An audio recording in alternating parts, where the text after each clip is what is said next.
Assalamu alaikum, my YouTube family. How are you? Hope so. You are doing well. Again, I'm here with an exciting lecture about classical conditioning and operant conditioning. It's about second language acquisition. So, first of all, please subscribe my channel and don't forget to share my videos. So before the discussion of classical conditioning and operant conditioning, I think we should discuss about conditioning. Conditioning होता क्या है? तो अगर आप अपने mind में ये सोचिए कंडीशन का क्या मतलब है, तो एक कंडीशन आपको दे दी जाए, उस कंडीशन के बदले उसके नतीजे में आपको कौन कौन सी चीज़ों को बेयर करना पड़ सकता है, या उन कंडीशंस के बदले आपको क्या मिलता है, कोई नेगेटिव रिस्पॉन्स मिलता है, कोई पॉजिटिव रिवॉर्ड मिलता है, या क्या मिलता है। तो आपने कंडीशन का मतलब जो है वो अपने माइंड में रख लिया। ठीक है, अभी हम देखते हैं कंडीशनिंग है क्या। सिंपली ना ही क्लासिकल कंडीशनिंग की बात हो रही है, ना ही ओपेरेंट कंडीशनिंग की बात हो रही है, हम सिर्फ कंडीशनिंग को डिस्कस करने वाले हैं। द कंडीशनिंग थ्योरी क्या है? Theory of learning describes a form of learning. ये ऐसी लर्निंग को डिस्क्राइब करती है where learning occurs as a result of associating a condition. ठीक है, जो कैसे अकर होती है, कैसे वाज़ह होती है? Result of associating a condition, एक कंडीशन के तौर पर हमारी लर्निंग होती है कंडीशन के तौर पर। और stimulus with the particular reaction और रिस्पॉन्स। स्टिमुलस क्या होगा? स्टिमुलस होगा जैसे कि हमारे पास एक कैट है, एक बर्ड होगा, एक आप ले सकते हैं, एक स्टूडेंट भी ले सकते हैं। अगर आप जैसे स्टूडेंट हैं तो आप क्या है, एज ए स्टूडेंट आप स्टिमुलस का रोल यहाँ पर अभी फ़िलहाल अदा करेंगे। ठीक है, तो क्या stimulus with a particular reaction और रिस्पॉन्स, आपका जो रिस्पॉन्स होगा, ठीक है, आपका जो रिएक्शन होगा, स्टिमुलस का जो रिएक्शन होगा, रिस्पॉन्स होगा, उसके बदले में भी हमारी कंडीशनिंग थ्योरी ऑफ लर्निंग जो है ना वो काम करती है। So, a conditioning theory of learning describes a form of learning where learning occurs as a result of associating a condition, एक condition के साथ जो है ना वो associate करती है, और stimulus with a particular response, और एक stimulus का particular response के साथ जो है ना ये associate होती है। Human behavior is shaped by habits we pick up in response to certain situation in life and is the outcome of learning by conditioning theory। अब ह्यूमन बिहेवियर जो है वो किस तरह शेप होता है? एक बच्चा जो है अगर आप लें, वो आपकी जिस इन्वायरमेंट में पलता बढ़ता है उसी की वो आदत को एक्सेप्ट करता है, और वो सर्टेन सिचुएशन में कौन कौन से रिएक्शन देता है, कौन कौन से रिस्पॉन्स देता है, ये सारे ह्यूमन है बिहेवियर बन जाता है। ठीक है, और ये हैबिट्स बनती हैं। हैबिट्स क्या होती हैं? वो ह्यूमन बिहेवियर होता है। ठीक है, in life and it outcomes of learning by conditioning theory, और ये सारी क्या है, ये कंडीशनिंग थ्योरी के ही अंडर आती हैं। ठीक है, सो नेक्स्ट है हमारे पास डेफिनेशन। हमने कंडीशनिंग को थोड़ा डिस्क्राइब किया, अब हम इसकी डेफिनेशन की तरफ आते हैं। इसकी मेन डेफिनेशन क्या है? The conditioning theory refers to the behaviour process.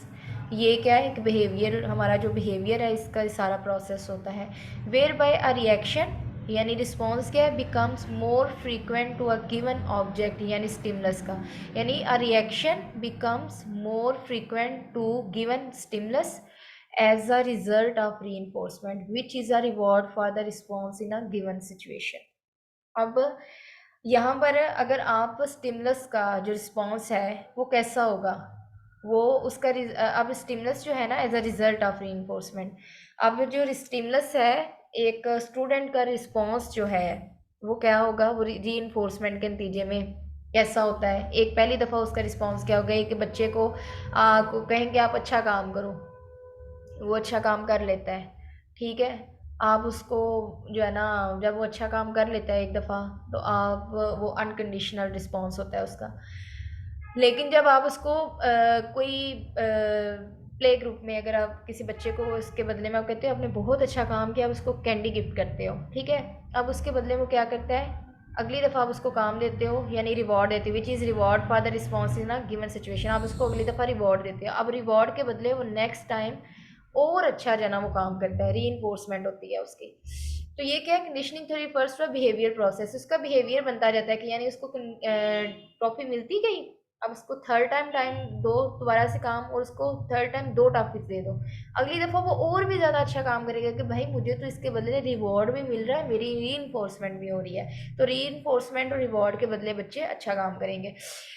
Where by a reaction becomes more frequent, ठीक है, रिएक्शन क्या हो जाता है, मोर फ्रीक्वेंट हो जाता है to a given object as a result of reinforcement जब होगी, which is reward for the response in a given situation, ठीक है।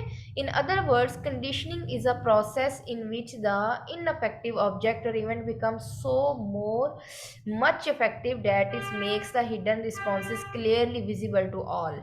अदर वर्ड्स में क्या बताता है कंडीशनिंग कौन सा प्रोसेस है, इनअफेक्टिव ऑब्जेक्ट और इवेंट को मोर इफेक्टिव बना देता है। अब हमें सम टाइम जो है ना वो तीसरे जो है ना कुछ चीज़ें ऐसी होती हैं जिनको हम लोग एक बच्चे को कहते हैं कि अच्छा ठीक है, अगर आपने, मैं क्योंकि बार बार स्टूडेंट की ही आपको दे रही हूँ, क्योंकि लिंग्विस्टिक्स में ज़्यादातर जो स्टूडेंट्स होते हैं वो टीचिंग की फील्ड से ही जुड़े होते हैं, और ये ऐसी फील्ड है, ऐसा एक एग्जांपल है जिनका आप में से 90% लोगों का डेली उनसे वास्ता पड़ता रहता है। अगर एक बच्चे को, अगर हम लोग एक किड को दें कि ये आपने अच्छा सा काम करना है, आप उसको एक सिर्फ मतलब एक आप उसकी प्रेज़ कर देते हो, आप उसको तारीफ़ कर देते हो, आप उसको पुचकार देते हो, प्यार करते हो कि आपने बहुत अच्छा काम किया, दूसरी दफ़ा वो और अच्छा काम करेगा, तीसरी दफ़ा और अच्छा काम करेगा।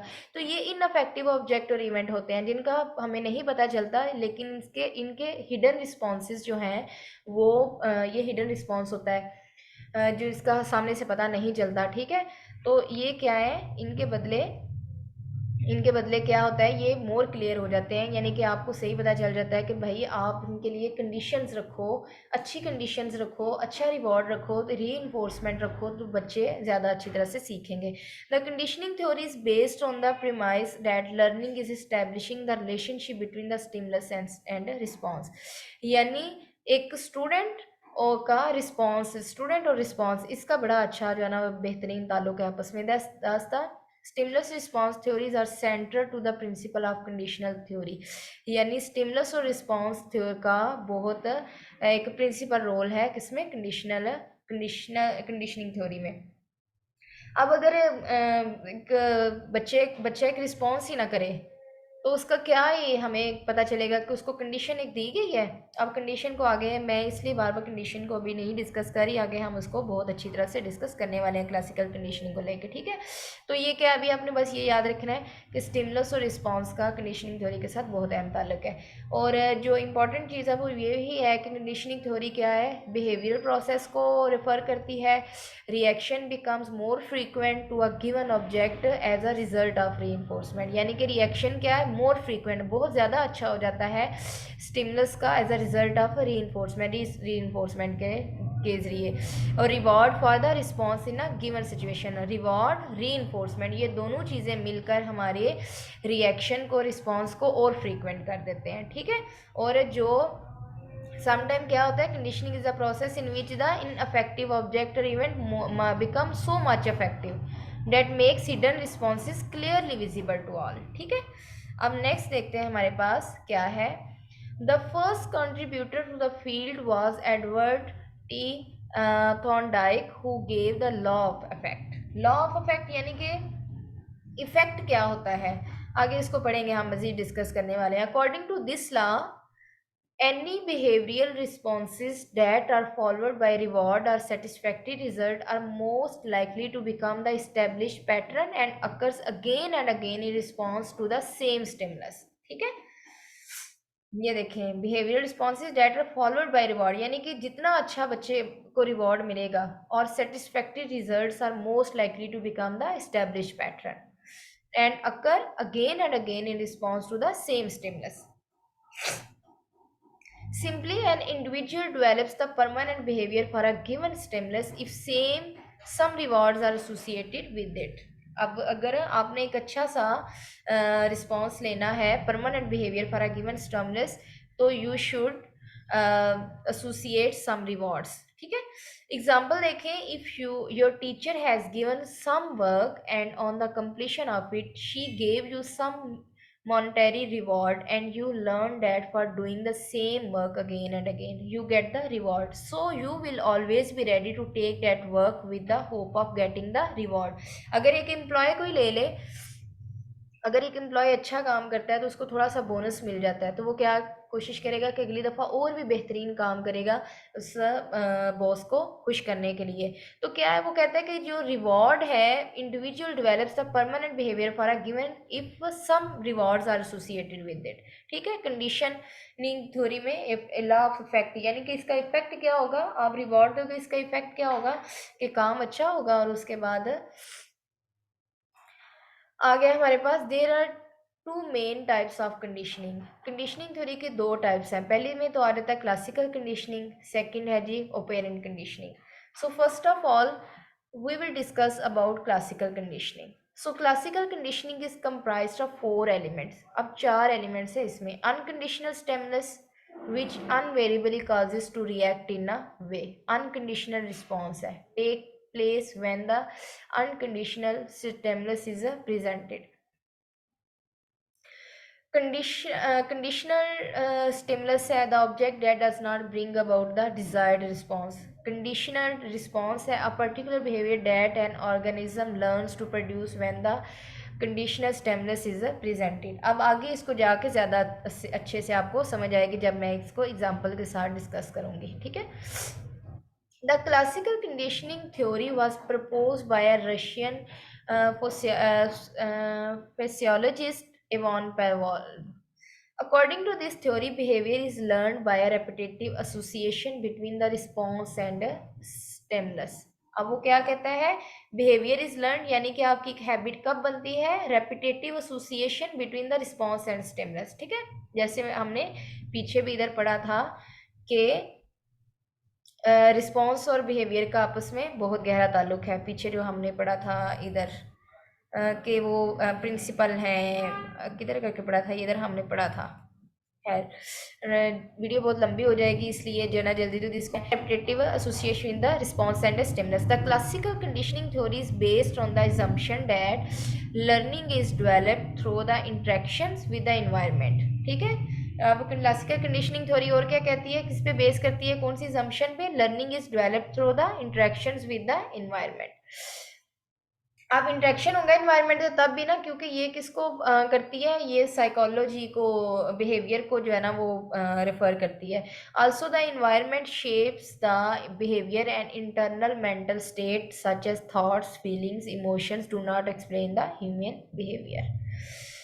अब देखें जी, पेलवॉल्व का हमारे पास आ गया एक्सपेरिमेंट क्लासिकल कंडीशनिंग को लेके। Pavlov conducted an experiment on a dog and measured the amount of saliva secreted by a dog with the use of surgical procedure when it is exposed to different stimulus or object. ठीक है, at first when Pavlov presented a piece of meat, unconditional stimulus है, to the dog, he noticed a great amount of salivation, unconditional stimulus था meet यहाँ पे। अब salvation क्या है, unconditional response है। अब उसने मीट उसको दिखाया, presented a piece of meat. अब जो डॉग है उसको मीट उसने दिखाया है तो अनकंडीशनल रिस्पॉन्स आया, यानी कि उसको सेलिब्रेट करने लग गया डॉग। ठीक है, अब आपने याद रखना है ये अनकंडीशनल स्टिमुलस और अनकंडीशनल रिस्पॉन्स है, ये नेचुरल बिहेवियर है। ठीक है, ये नेचुरल है, नेचुरली। अब जो है ना, अगर आप भी किसी अच्छे खाने के बारे में सुने तो जो लोग फूडी हों उनके मुंह में पानी आ ही जाता है। तो ऐसे ही जो है ना वो डॉग है, उसने क्या किया, जो ही उसने गोश्त का टुकड़ा देखा है तो उन्हें सेलिब्रेट करना शुरू कर दिया। Whereas in the second time when he just rang the bell he observe there was no effect of a bell on the dog celebration. अब उसने जब उसको सेकेंड टाइम बेल को रैंग किया है तो अब पहली दफ़ा उसने बेल रंग की है, साथ में वो पीस ऑफ मीट लेकर आया था, उससे सेलिब्रेशन शुरू की पीस ऑफ मीट को देख के। सेकेंड टाइम उसने बेल को रिंग किया, डॉग ने कोई रिस्पॉन्स नहीं दिया। ठीक है, after this Pavlov rang the bell accompanied with the meat and noticed the salvation of the dog. अब जब भी वो गोश्त लेके आता उस डॉग के लिए उसने पहले बेल को रिंग करना शुरू किया। ठीक है, और फिर उसके बाद जो है ना उसने डॉग को मीट देना शुरू किया। अब he repeated this process several times and finally one day he just rang the bell without meat and observe that dog still salivated to the bell a lawn which was originally a neutral stimulus. ठीक है, अब क्या किया, एक दफ़ा उसने क्या किया, गोश्त नहीं लेके आया बल्कि उसने सिर्फ बेल रिंग की और डॉग ने क्या किया, सेलिब्रेशन स्टार्ट कर दी। अब यहाँ पे हमारे पास ये आ जाता है कंडीशनल स्टेमलेस बेल होगा यहाँ पे, ठीक है, और कंडीशनल रिस्पॉन्स स्टेमलेस वो सेलिब्रेशन होगी। यानी कंडीशनल रिस्पॉन्स और अनकंडीशनल रिस्पॉन्स दोनों, यानी कि दोनों के नतीजे में सेलिब्रेशन होगी। यहाँ पर अनकंडीशनल स्टेमलेस यहाँ पे मीट था और अनकंडीशनल स्टेमलेस यहाँ पर बेल था, ठीक है, उसने उसको बस चेंज कर दिया। रिजल्ट क्या आया हमारे पास, he found out that the dog has become classically condition classical response classical कह रही हूँ, conditional response to the sound of the bell, conditional stimulus, and every time the rings the bell the dog salivates. ठीक है, क्योंकि ये उसका behaviour क्या हो गया था, एक पक्का उसकी आदत बन गई थी। जैसे कंडीशनिंग की, जैसे हमने इधर डेफिनेशन दी थी, अगर human behavior is shaped by the habit we pick up in response to certain situation in life and in outcomes of learning by conditioning theory। ठीक है, तो ये क्या हुआ था, इस पे हमें अब इस थ्योरी की समझ आ गई। ठीक है, बिफोर कंडीशनिंग क्या हुआ, मीट अनकंडीशनल स्टेमलेस था, सेल्वेशन अनकंडीशनल रिस्पॉन्स था, बेल क्या था, न्यूट्रल स्टेमलेस था, नो रिस्पॉन्स। अब ड्यूरिंग कंडीशनिंग क्या हुआ, मीट अनकंडीशनल स्टेमलेस था, बेल भी कंडीशनल स्टेमलेस था, सेल्वेशन अनकंडीशनल रिस्पॉन्स। लेकिन आफ्टर कंडीशनिंग, यानी कि जब हमारी ये कंडीशन, यानी वो हमारा एक हैबिट डेवलप होगी इस डॉग के अंदर, तो क्या हुआ, बेल कंडीशनल स्टेमलेस बन गया और सेल्वेशन कंडीशनल रिस्पॉन्स बन गया। बेल के नतीजे में उसने सेल्वेट करना शुरू किया। तो हमें हमारी ये शर्त पूरी हुई कि क्लासिकल कंडीशनिंग क्या है, बस response by according to this theory behaviour is learn by repetitive association between the response and the stimulus, यानी कि स्टेमलेस के नतीजे में हमें रिस्पॉन्स मिलता है। और क्या है, classical conditioning theory is based on the assumption that learning is developed through the interaction with the environment. अब यहाँ पे जो जो जो चीज़ें हम लोग सीखते हैं अपने इन्वायरमेंट से, जो जो चीज़ें हमारे अंदर डेवलप होती जाती हैं, वही क्या है, वही हमारी लर्निंग होगी, वही हमारी कंडीशनिंग थ्योरी के अकॉर्डिंग हमारी लर्निंग होगी। उसके बाद क्या है, also the environment shapes the behaviour and internal mental state such as thoughts feelings. अब ये देखें, इन्वायरमेंट यहाँ पर हम लोग एज पैवोल्व का जो एक्सपेरिमेंट ले लेते हैं, उसने शेप क्या किया, बिहेवियर किया डॉग का, और उसका इंटरनल मेंटल स्टेट में वो चीज़ आ गई थी, उसका थॉट सेट हो गया था कि भाई अभी बेल बजेगी, मेरे लिए एक मीट आएगा, खुराक आएगी। ठीक है, तो ये क्या है, do not explain the human behaviour. अब ये हमारी थी classical conditioning theory. Hope so आपको इसकी थोड़ी बहुत तो ज़रूर समझ आई होगी। Thank you so much for watching my video. And parent conditioning के लिए आप अगला लेक्चर ज़रूर देखिएगा, क्योंकि इसको इतना ज़्यादा लंबा नहीं कर सकते, फिर थोड़ा सा बोरिंग हो जाता है। तो क्लास पेरेंट कंडीशनिंग के लिए आप सेकेंड लेक्चर को ज़रूर देखें। ठीक है, thank you so much and अल्लाह हाफिज़।